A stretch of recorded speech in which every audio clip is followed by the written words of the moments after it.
എല്ലാ മനുഷ്യൻ്റെയും ആഗ്രഹവും പ്രാർത്ഥനയുമാണ് ഇപ്പോൾ കടന്നു പോകുന്ന ഈ സ്ഥിതി ദൈവം ഒന്ന് മാറ്റണം. നിങ്ങളുടെ സ്ഥിതി മാറാൻ സമയമായെന്ന ഇന്നത്തെ സന്ദേശം. ഈ മെസ്സേജ് കേട്ടുകൊണ്ടിരിക്കുമ്പോൾ ഒരു മനുഷ്യനും മാറ്റാൻ കഴിയാത്ത ഒരു സ്ഥിതിയിലാണ് നിങ്ങൾ കടന്നു പോകുന്നതെങ്കിൽ നിങ്ങളുടെ സ്ഥിതി മാറ്റാൻ കഴിയുന്നൊരു ദൈവത്തെയാണ് ഇന്ന് പരിചയപ്പെടുത്തി തരുന്നത്. 14-ാം സങ്കീർത്തനത്തിന്റെ 7-ാമത്തെ വാക്യം, യഹോവ തന്റെ ജനത്തിന്റെ സ്ഥിതി മാറ്റുമ്പോൾ യാക്കോബ് സന്തോഷിക്കും, ഇസ്രായേൽ ആനന്ദിക്കും. ദുഃഖം കടിച്ചമർത്തി ജീവിക്കുന്ന ചിലരെ ഇന്ന് ഈ വചനത്തിലൂടെ പരിശുദ്ധാത്മാവ് കാണുകയാണ്.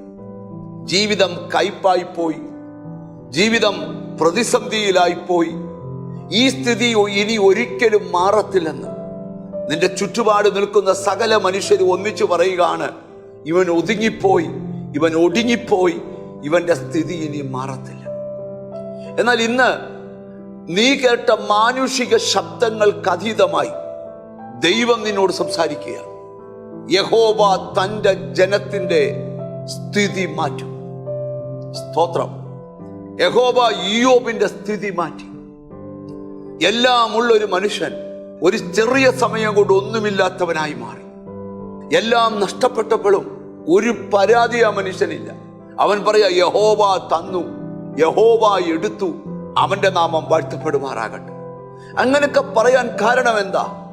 നമ്മൾ ആ വചനം മുഴുവൻ നമ്മൾ പഠിക്കുമ്പോൾ അവിടെ കാണുവാൻ കഴിയും, അവന് ഉറപ്പുണ്ട്, എന്റെ സ്ഥിതി ദൈവം മാറ്റും. അങ്ങനെ ഉറച്ച് പ്രാർത്ഥിച്ചവന്റെ സ്ഥിതി ദൈവം മാറ്റി. നഷ്ടപ്പെട്ടതെല്ലാം ഇരട്ടിയായി ദൈവത്തിന് മടക്കി കൊടുത്തു. ഇനി മെസ്സേജ് കേൾക്കുന്നവരോട് ഞാൻ പറയാം, നിന്റെ സ്ഥിതി മാറുവാൻ ഒരു സാധ്യതയും ഇല്ലെന്ന് ചിലർ പറയുമ്പോൾ നീ ആ വാക്ക് വിശ്വസിക്കരുത്. നീ അറിഞ്ഞ കാര്യം സത്യമല്ല. സത്യം ഞാൻ നിനക്ക് വെളിപ്പെടുത്തി തരാം. യഹോവ നിന്റെ സ്ഥിതിക്ക് ഉടനെ മാറ്റം വരുത്തും. എന്നിട്ട് അവിടെ എഴുതിയിരിക്കുക, നിനക്ക് സന്തോഷിക്കാനും ആനന്ദിക്കാനുമുള്ള വക ഈ ദിവസങ്ങളിൽ നിന്റെ ലൈഫിൽ ഉണ്ടാകാൻ പോവുക. മറ്റുള്ളവർ നിന്റെ വീട്ടിൽ നടക്കുന്ന ചില മഹാത്ഭുതങ്ങൾ കണ്ട്, നിന്റെ ലൈഫിൽ നടക്കുന്ന ചില മഹാത്ഭുതങ്ങൾ കണ്ട് അവരും നിന്നോടൊപ്പം സന്തോഷിക്കുമെന്ന് ഈ വചനം നിങ്ങളെ ഉറപ്പിക്കുക. എത്ര പേരിനോട് ചേർന്ന് പ്രാർത്ഥിക്കും, കർത്താവേ എൻ്റെ സ്ഥിതി ഒന്ന് മാറ്റണേ.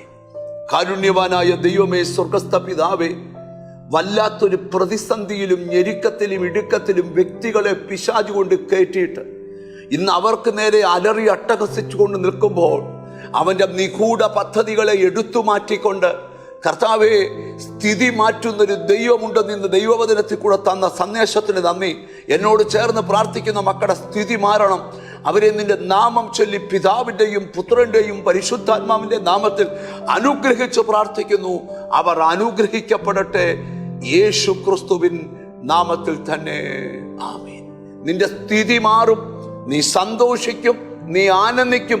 എണ്ണപ്പെട്ട ദിവസങ്ങൾക്കകം കാത്തിരുന്ന് കാണാം. God bless you.